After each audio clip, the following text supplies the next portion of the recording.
I'm here at the North Korean border, just a short distance from labor camps where more than 70,000 people are being held simply because they are Christians. The stories of persecution I've heard here are absolutely incredible. Entire families are sent to prison for crimes such as owning a Bible or telling someone about Jesus.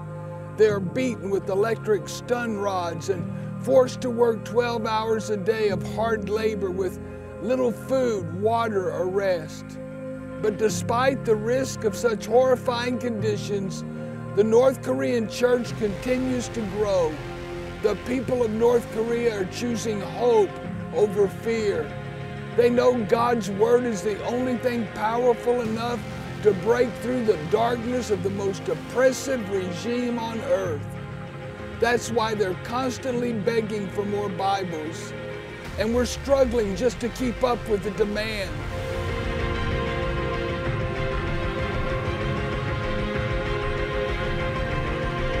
But today, you can help meet the physical and spiritual needs of persecuted Christians and other people in need around the world. Your persecuted brothers and sisters need you. People lacking the most basic daily essentials need you. So will you help those in need today and give them hope for tomorrow?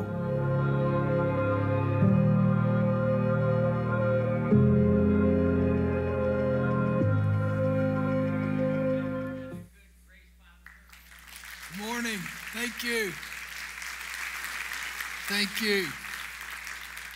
31 years ago, I started World Help, and I was speaking at Word of Life Bible Institute down in Florida, and Darren and Sally were there enjoying some R&R, and we became friends. He was the first pastor to invite me to his church to present the needs of World Help, and I probably spent that whole week using Darren as a sounding board. My apologies 31 years later, but thank you for our friendship. The last time we were together was historic. We went out and had lunch. He said, "I'd like to have you come back and speak." I said, "I would love to." And I got in my car and drove to Washington, and the next day the country shut down because of COVID. And the rest, as you know, is history. So I am glad to be back. Congratulations, Darren, Sally. What a wonderful ministry. And I can tell you that you notice I'm no longer the president of World Help. I'm the founder. My daughter's the president. Someone said, "Well, what does the founder do?" "Whatever the president tells him to do." But I am so glad to be here. And thank you. Thank you for your partnership in El Mitch.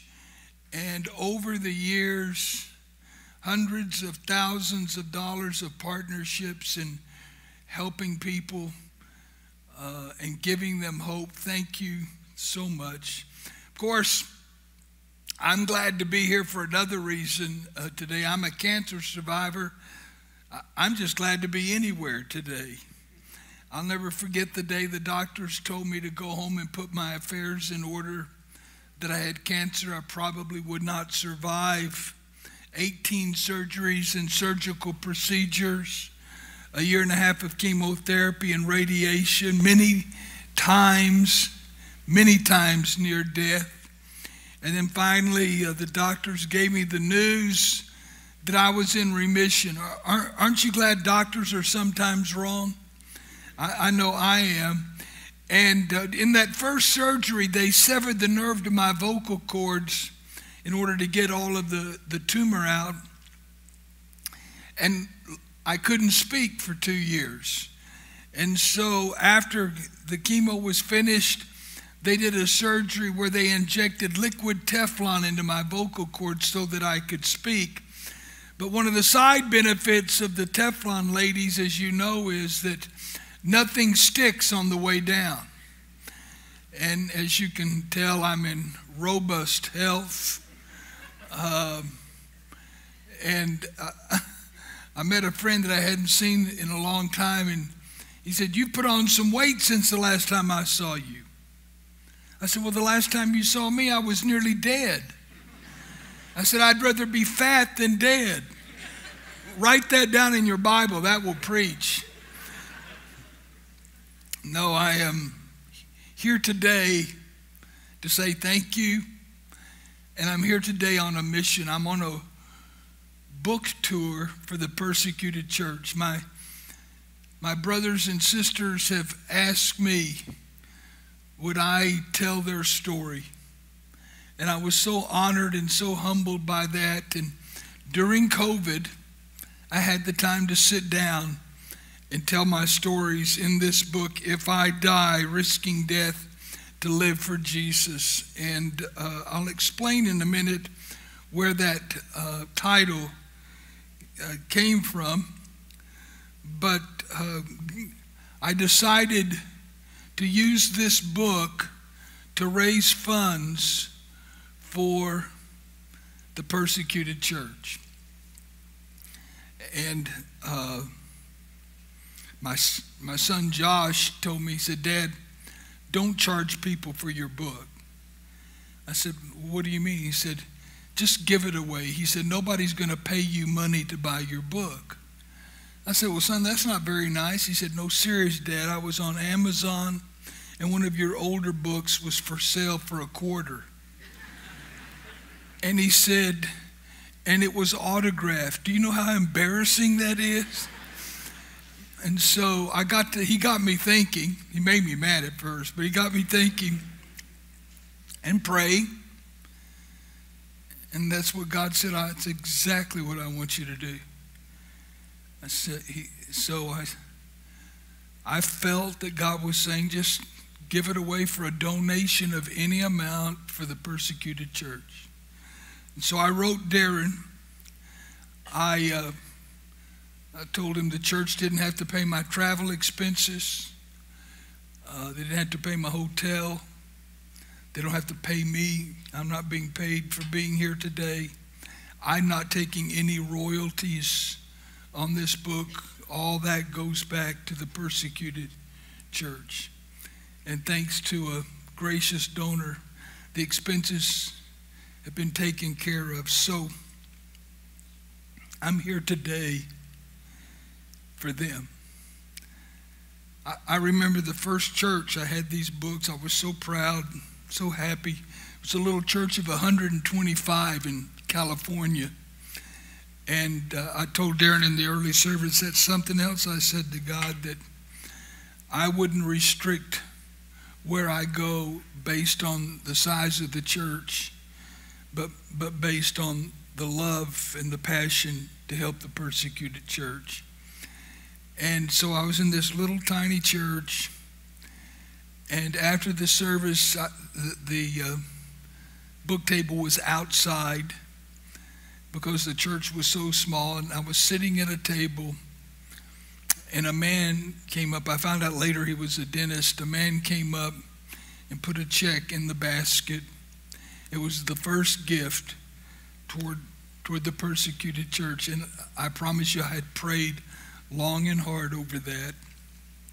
And when he walked away, the wind blew the check open, and it was a check for $1,000.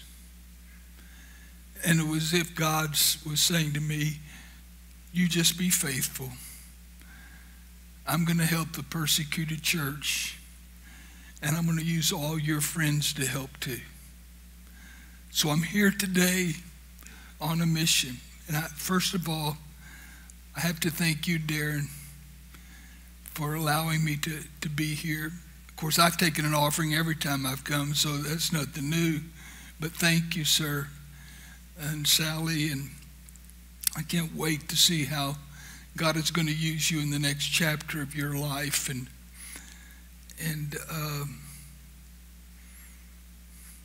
so today I want to challenge you and ask you, what would you do if you were in their shoes?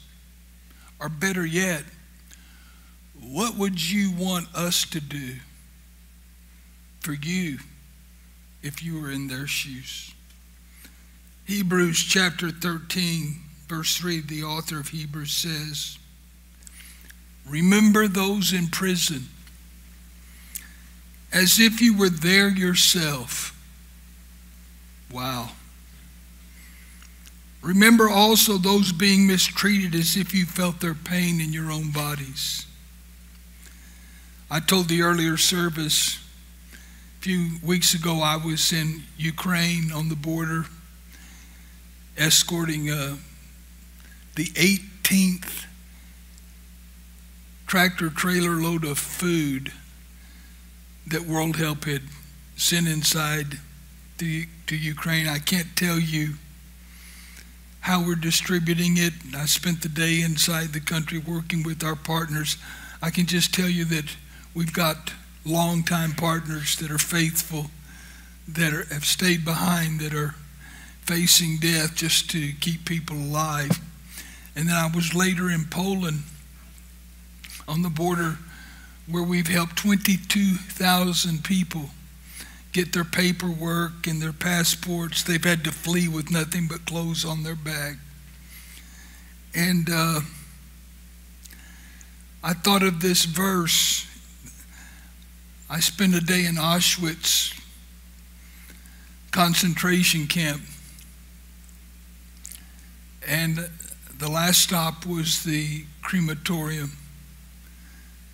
1 million Jews were murdered by the Nazis in that one camp. And they were cremated in little ovens that looked like pizza ovens. And I was just so overwhelmed, and there was a sign on the wall that said, never again. And then I thought of Ukraine. It's happening again. I want to tell you just one story, and this will show you what the book is like. It's from the prologue. Someone suggested that I would sell more books if I gave you your choice of either buying a book or having me read it to you. So I said, no, I can't do that. But I want to tell you this one story. I met Ping several years ago on a trip to Vietnam. Her story of persecution is the kind that haunts you for days and weeks later. In some respects, it still haunts me today. I'll never forget the look on her face as she recounted the abuse and torture she had endured for being a faithful follower of Jesus Christ. This 34-year-old woman had once been a Buddhist and lived in a monastery. She had been sick for many years, and when Ping accepted Christ, she was immediately healed from her disease. She is now an evangelist and a church planter, and when I met her, she had started 6 churches and had 47 more new churches developing. This young woman had been arrested 6 times by the secret police. She suffered continuous persecution. She has been beaten numerous times, detained for weeks at a time, and fined the equivalent of $250, which is 6 months' salary.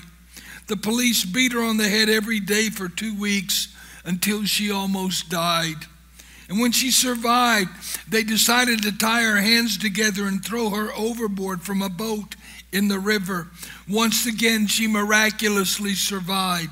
The police then forced her to march up and down a mountain for days. She said that when she could no longer stand the beatings, she would pray and ask God for strength. One day, the police publicly humiliated her by tearing off her shirt and parading her through the streets.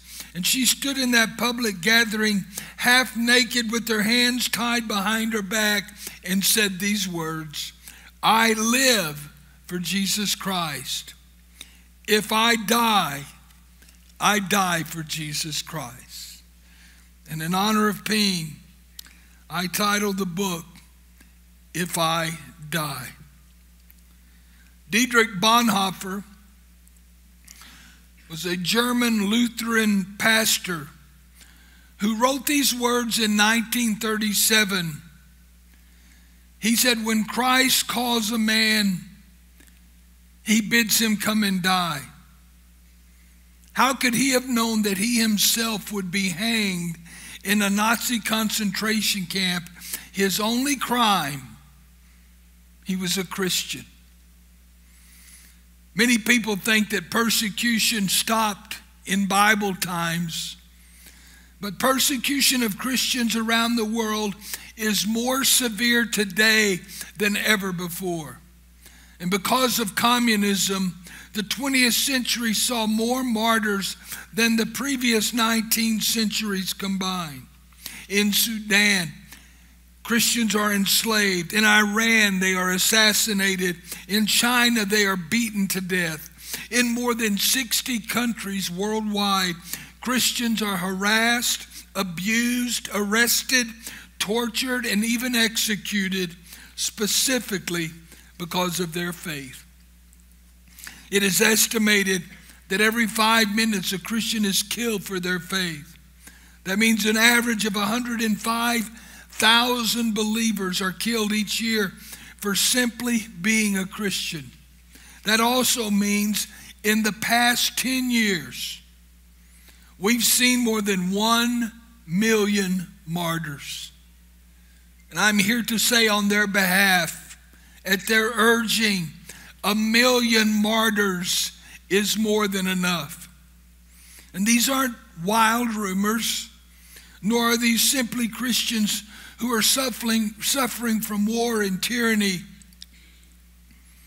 There are 80% of Ukraine's population are Christian. They're not suffering for their faith per se. They're suffering in war. But I'm talking about hundreds of millions of Christians who are suffering simply because of what they believe. Stephen was the first martyr of the church. He was stoned to death. James, the son of Zebedee, was beheaded. Philip was scourged and crucified. Matthew was slain with an axe. James the less was beaten to death. Matthias was beheaded. Andrew was crucified on an X-shaped cross. Mark was dragged to pieces. Peter was crucified upside down. Paul was beheaded. Jude was crucified. Bartholomew was crucified. Thomas was thrust through with a spear. Luke was hanged on an olive tree. And Simon was crucified. Jesus literally called those disciples to come and die. And only one, John the Beloved, was the only apostle who escaped violent death. One authority writes, Christian persecution did not stop with the deaths of the apostles. It has continued throughout the centuries and grown dramatically in the last few decades. But make no mistake, Christian persecution is increasing, and one way or another it affects us all. My friend Mark Batterson, who pastors a church just a few blocks from our nation's capital, said this in the introduction of his book, Play the Man. He tells the gripping story of the martyrdom of Polycarp, one of the early church fathers. I remember reading this story when I was just a teenager in the book Fox's Book of Martyrs. But on February 23rd, AD 155, in Smyrna, Greece, this is Mark Batterson's rendition of the death of Polycarp. He said, like Jesus entering Jerusalem, Polycarp was led into the city of Smyrna on a donkey. The Roman proconsul implored Polycarp to recant. He said, swear by the genius of Caesar.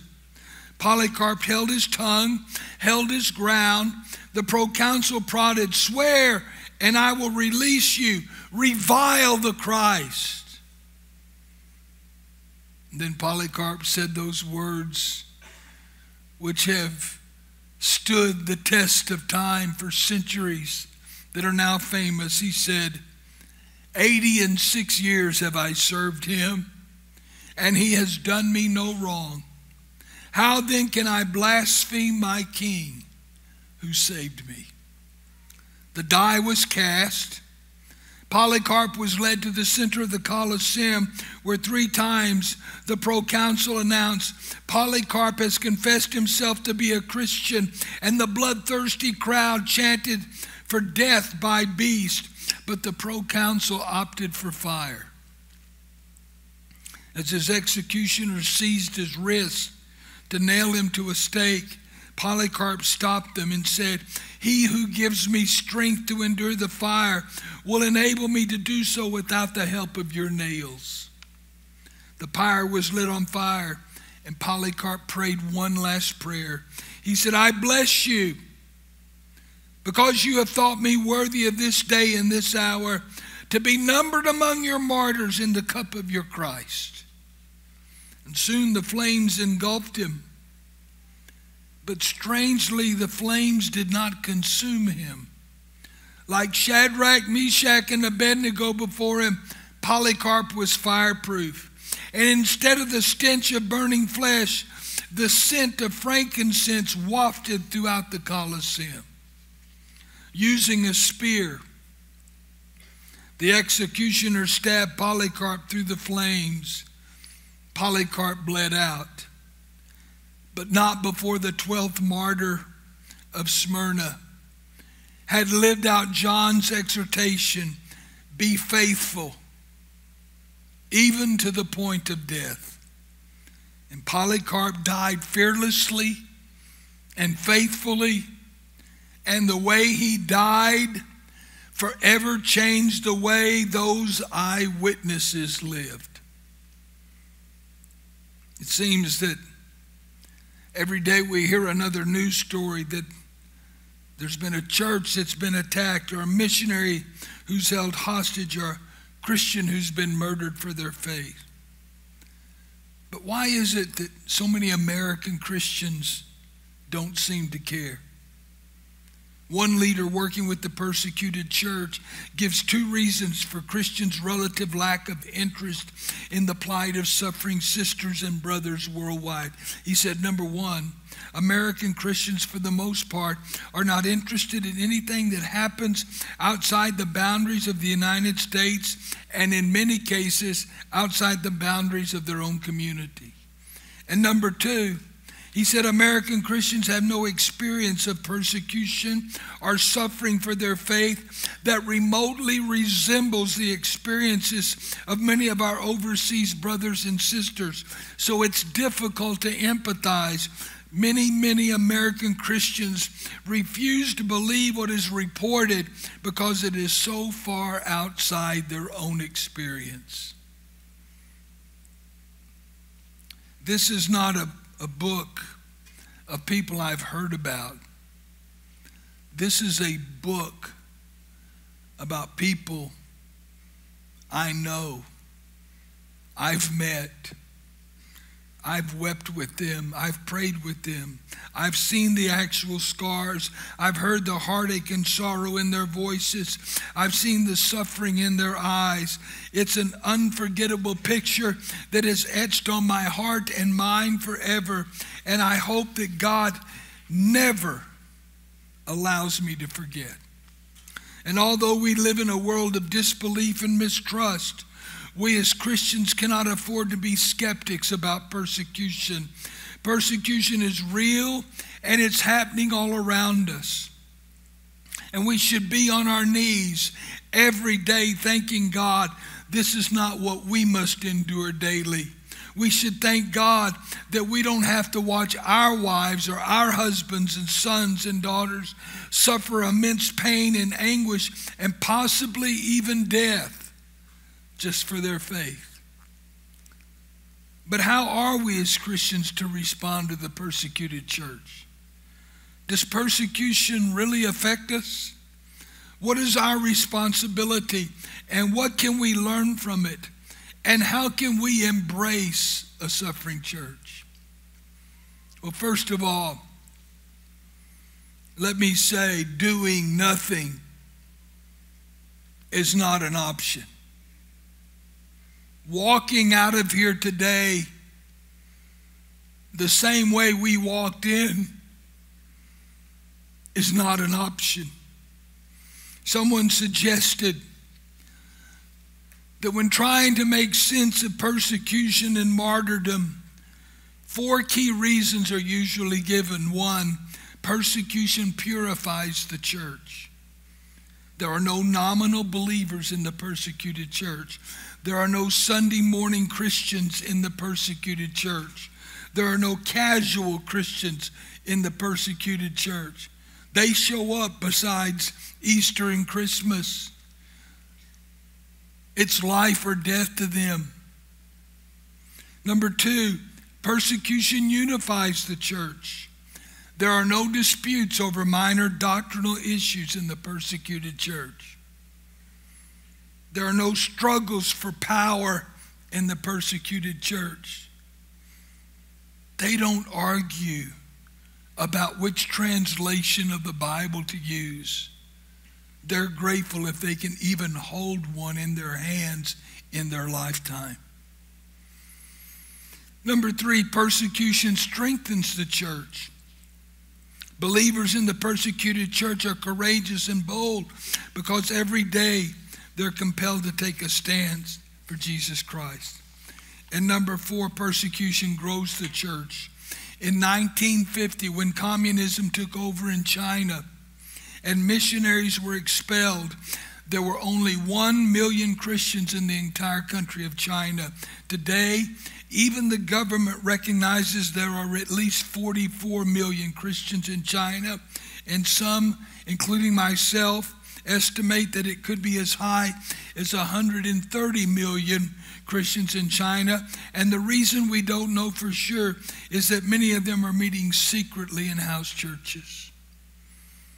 My first day in a house church was in Guangzhou, a city of millions of people, where I was visiting Lin Sing Gao. His Americanized name is Pastor Samuel Lamb. He spent 20 years in prison. His only crime was preaching the gospel. While he was in prison, his wife died, his mother died. They never bothered to tell him. He didn't find out until 20 years later when he was released from prison. And they put him under house arrest with the secret police on the first floor and him living on the second and third floor of an apartment where he knocked out the walls and built benches and had numerous house church services there every week. When he started growing the house church, they arrested him again and beat him, interrogated him, and sent him home and said, close the church down.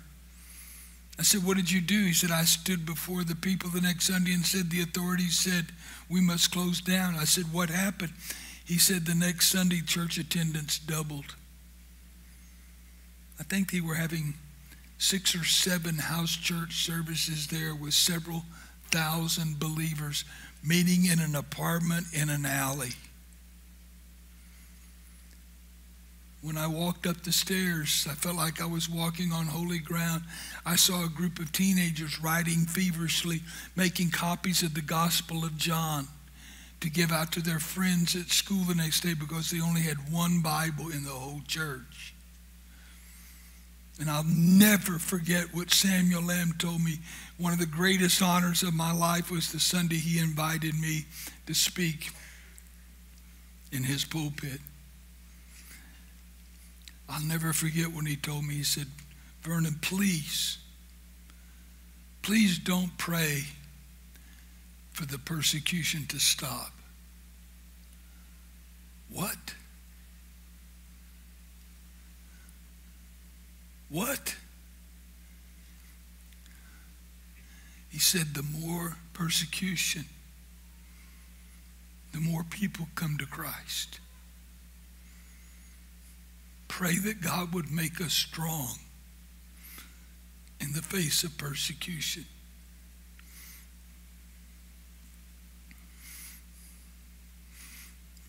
These are the people that have asked me to do this. Consider North Korea. I've been twice. As we drove over the Tumen River, our guide told us how North Koreans came to the riverbank and waited until evening to attempt the risky swim into mainland China. The border guards have orders to shoot on sight anyone attempting to cross the river illegally. And one guide added almost as an afterthought that the Tumen River has probably witnessed more deaths than any other river in the world. And nowhere is persecution of believers more severe than in North Korea. I'm not even able to share with you many of the atrocities committed by these and against these believers, especially the stories of how hundreds of Christ followers are executed every year. In one instance, when a group of church leaders did not reject Christ, the police directed that a bulldozer be driven over them, crushing them to death. The government is rounding up entire families up to 3 generations and throwing them in labor camps. A believer can be sentenced up to 15 years in a labor camp just for owning a Bible, singing a hymn, or praying, all of which we've done this morning. And it's estimated that more than 25% of the believers in North Korea are currently suffering in prison camps, 1 out of 4. Most Christians die within 3 years in the prison camp, so in reality, it's not a 15-year sentence, it's a death sentence. So many of the Christians who go into these labor camps will never come out. They're starved and beaten and tortured, mutilated, abused, assaulted. Another man had been distributing Bibles throughout North Korea for years. When officers finally discovered what he had been doing, they decided to make an example of him, so they beat him brutally over and over again until he died. For 20 consecutive years, North Korea has been ranked the most oppressive place in the world for Christians. And though exact numbers are difficult to confirm, it's estimated that there are 300,000 Christians in North Korea, and 70,000 of them are believed to be held in these prison camps. 25%. 1 out of 4. I don't pretend to understand even a fraction of what these people are going through, but I know if I were in their shoes, I would want to know that someone still cares about me. North Korea needs more Bibles, more churches. That's the only thing they asked me for. They did not ask for money. And I believe God is challenging you and me to respond to the believers in North Korea. It's long past time for feeling shocked or even sorry for Christians. It's time to act. Christians all across the world must come to the aid of those who are suffering persecution because of their religious beliefs. Can you imagine? Could you imagine what we could do today to help the persecuted church? I mean, really help the persecuted church. If we were just willing. My late friend Luis Palau said this: how many more Christians will have to suffer and die before we realize that it is our job to try to stop these atrocities? We are so often so caught up with our own petty problems that we don't make time to think about the Christians who are bleeding and dying across the world. There's so much more that needs to be done. There's so many needs that we can meet. They need to have training to plant churches. In India alone, there are 500,000 villages that don't have an evangelical church of any kind. And we must train church leaders and church planters to start them. They need to have buildings in which to meet.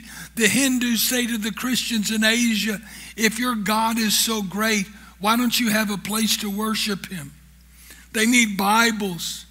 Do you realize that there are still millions of Christians who have never held a Bible, let alone own one? And we can do something about that this morning. They need prayer. Nothing of eternal significance is ever accomplished apart from prayer. We must be mobilized to pray for the persecuted church. I pray that God would lay on the hearts of many of you to start a prayer meeting for the persecuted church. And this book is full of prayer requests that can help guide your prayer time. And they need for us to follow their example. You say, what do you mean? Well, the persecuted church does not understand our lifestyle. The persecuted church does not understand our materialism, our selfishness, our prayerlessness. It's a mystery to them how they can have so very little and love God so very much. And they look at us and see we have so very much, and compared to them, love God so very little. If believers in North Korea, in India, in China, in Vietnam, and all around the world are willing to die for Jesus Christ, surely we should be willing to live for Jesus Christ. I've saved the text of my message until the end. 1 John 3:17. And I believe as we read these words that they are so timely for us today. If you see some brother or sister in need and have the means to do something about it, but turn a cold shoulder and do nothing, what happens to God's love? It disappears. And you made it disappear. My dear children, let's not just talk about love. Let's practice real love. In the words of the British abolitionist William Wilberforce, who helped end slavery in Great Britain long before it was ended here in America, I think his words apply to us today. He said, you can choose to look the other way, but you can never again say you did not know.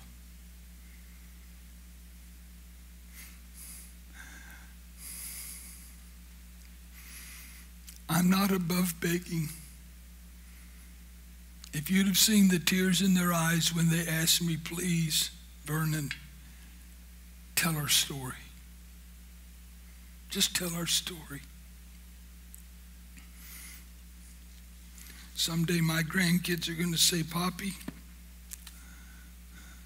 what did you do to help the persecuted church? I want to be able to look at them and say,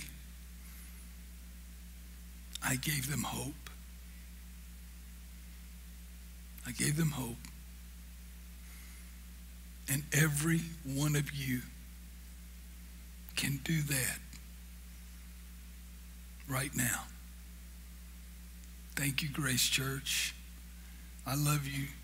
Darren, if this is our last time together, it's been a great run. Thank you for your friendship and God's blessing on you. I know he's not finished with us yet. We'll find some mischief to get into. But I love you, my friend. God bless you. Thank you.